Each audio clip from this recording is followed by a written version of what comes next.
जिसका जितना बड़ा खाता उतना ही तो खाता। अभी दो दिन से हमारे यहाँ एक मंजीरा वाले आ गए। गणेश जी खड़े हो, उठने में क्या दिक्कत भाई? कैमरा करना जरा इनका खाता देखो। अरे पूरा पेट दिखा, खाता दिखाने, मुंह दिखाने का नेता बनवाऊंगा। अरे मत बैठो गणेश जी, बैठो मत, उठो। नहीं उठो।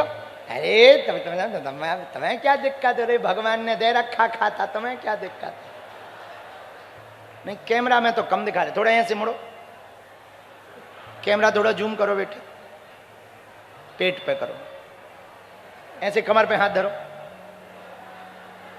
हाँ हाथ करो।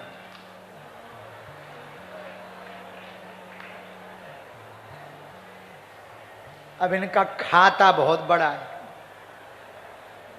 आओ, अब आदमी कितना खाता? जिसका जितना बड़ा खाता। जैसे पूज्य छतरपुर वाले महाराज, नहीं आपको नहीं कह रहे, आप तो कम खाते हो। सुनो ध्यान से, श्री किशोरी जो जानकी जी बोली, हे रघुनाथ जी, अब तक जितने महापुरुष महात्मा अमलात्मा विमलात्मा साधु आए, सब कम प्रसाद पाने वाले आए। अब कोई ऐसा महात्मा बुलाओ जो ठीक ठाक पाता हो, खाता हो।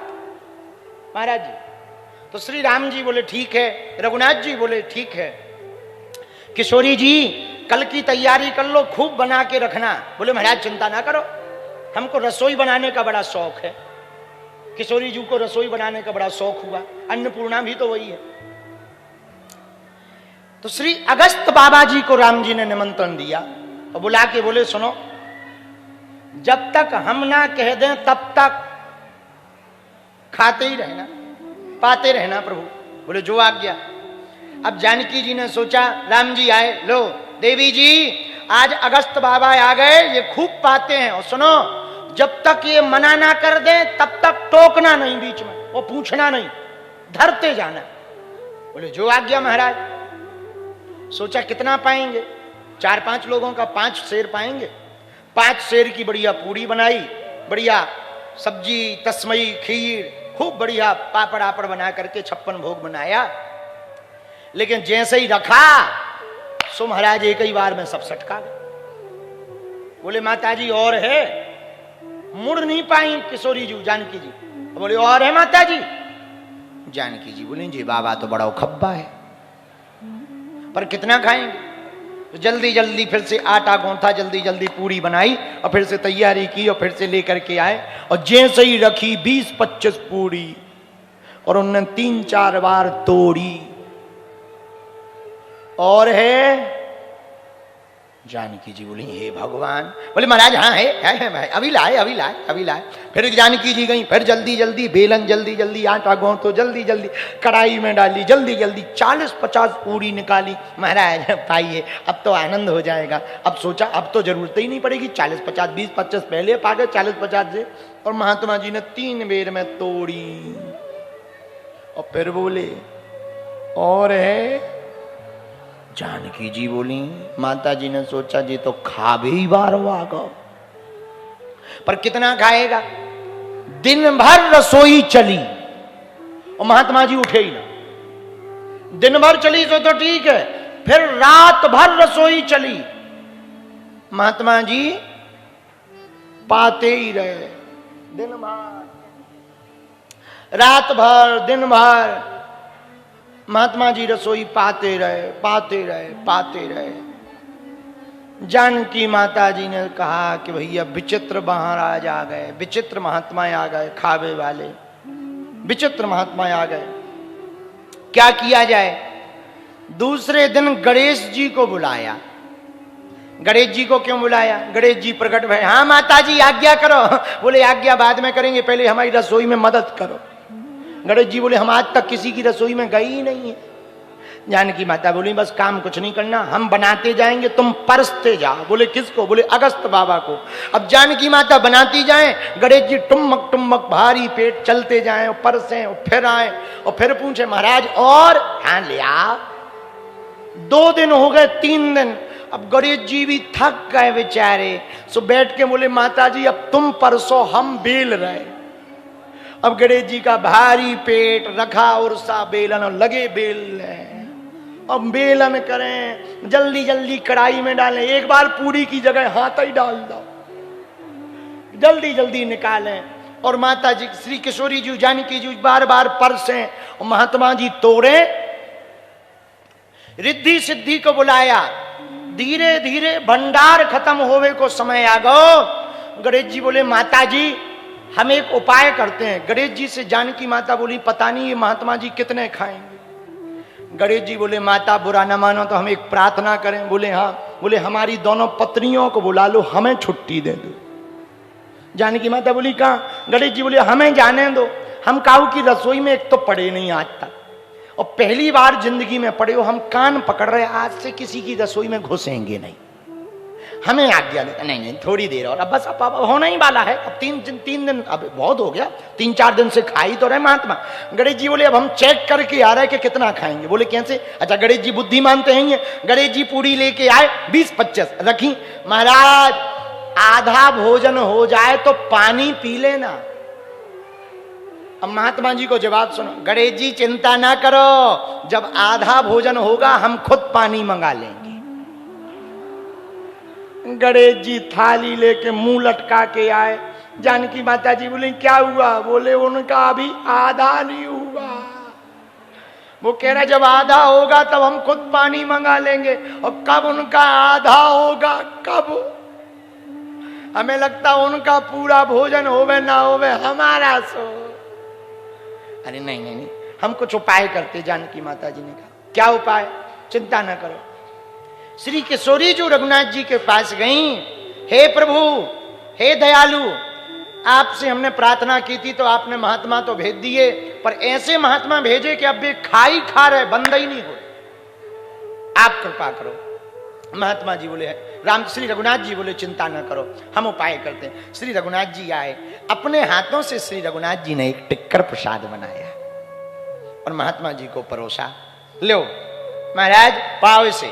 और जैसे ही वो पाया सोई डकार लेकर के महात्मा बोले वाह महापूरण अन्नपूर्ण सदा पूर्ण, महापूरण हो गया, महापूरण हो गया। रघुनाथ जी तो चले गए।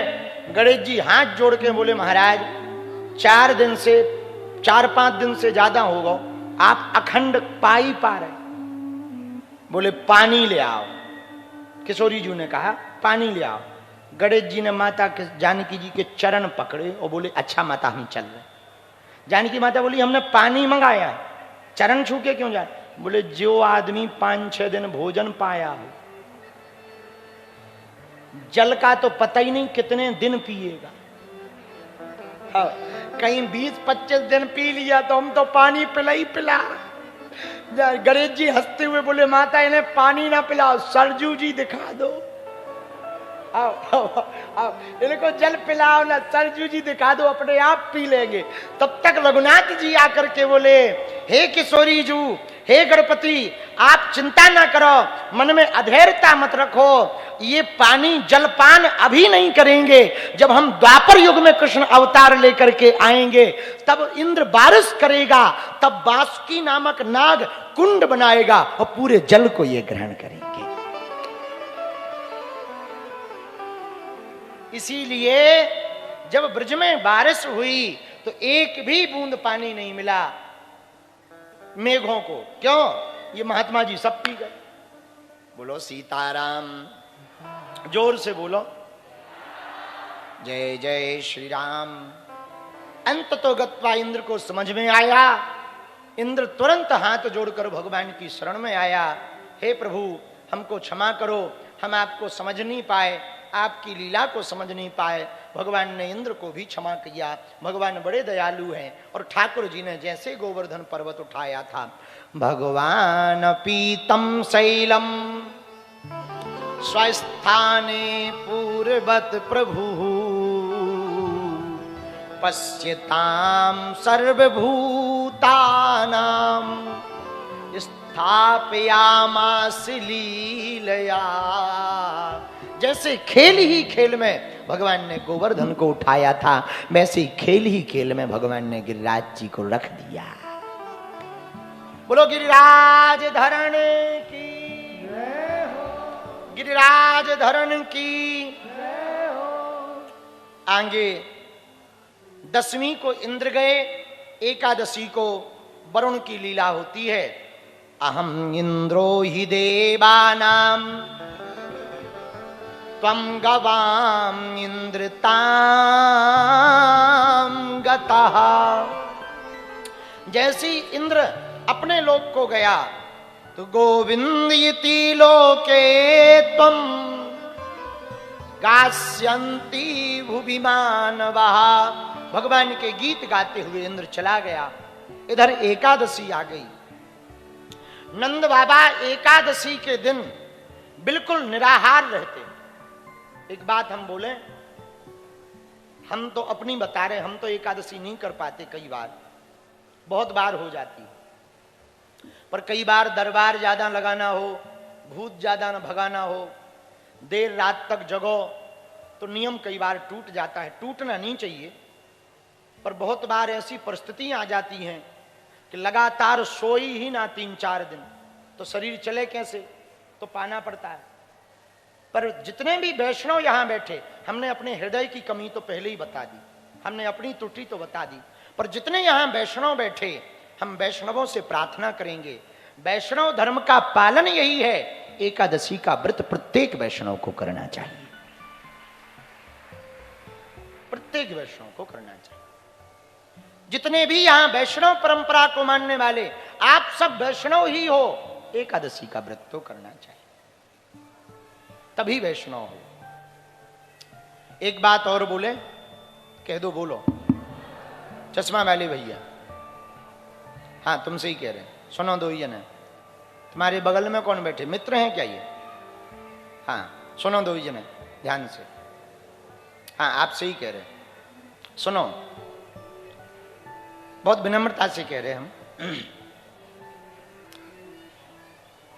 विज्ञान कहता है निराहार रहने से, उपवास करने से, व्रत करने से डाइजेशन ठीक होता है।